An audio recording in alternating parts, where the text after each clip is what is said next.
I'm Bert Holt. I'm the Director of Nuclear Lifetime Programmes at Altrad Babcock, and I'm a Tier 1 member of the ANRC. And I'm here to do a presentation today, and we have a stand to promote the company's innovation.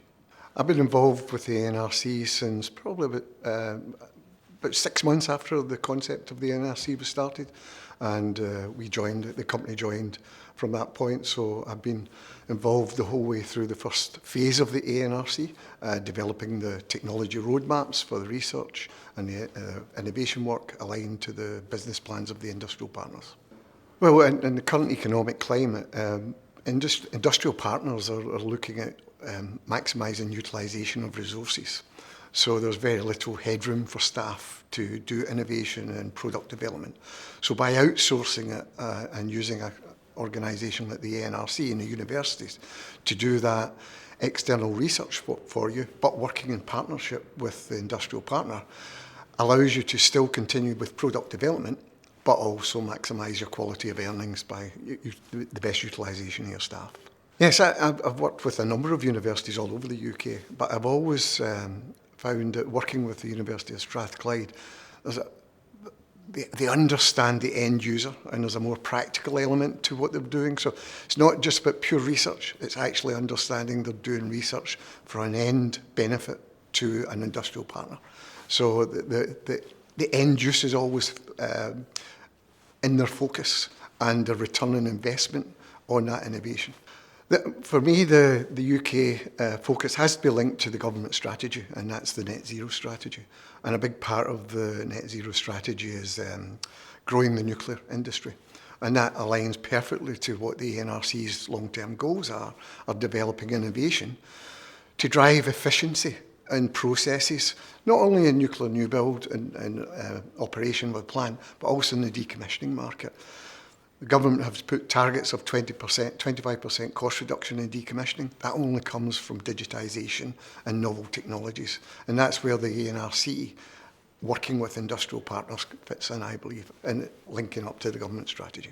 The biggest challenges that face the nuclear sector, especially when you're trying to bring new innovative products into the market, is nuclear sector is very conservative, and it takes a lot of time to drive any innovative techniques or efficiency or software, etc., into the business, because you've always got to have the safety as a number one priority, and you've got to make sure that anything that you're trying to introduce to that market does not impact on the nuclear safety, and that always takes time. And because it's so conservative, people are very reluctant to change. So that's the biggest thing that you have to overcome, I think, is the change management aspect. For me, again, digitalisation is the key to driving efficiencies. But you have issues within customer organisations of the data and the commercial aspects of the data they have, and firewalls that you can't run your software through a firewall. So sometimes there are security barriers which stop obvious efficiencies being gained. And I think my personal view is we need to look at new commercial models about licensing IP, looking at gain share models, etc., so that innovative technology can be deployed in a quicker way. The problem is that over the years, that skills gap is getting larger, and we as a country, we stopped investing in apprenticeships and graduate schemes.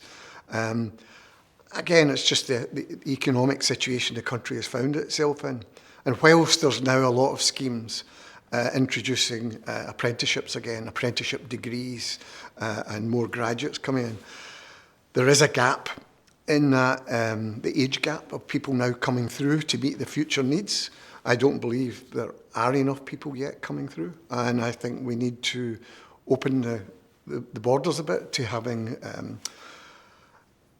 people coming from the European community and further abroad to meet that skills gap at the moment. Babcock have just been announced as the construction partner for the first green hydrogen build in the UK. So it's part of it, always has been part of the company's DNA, is to look at minimising emissions. So we've always been looking at innovative ways of doing that.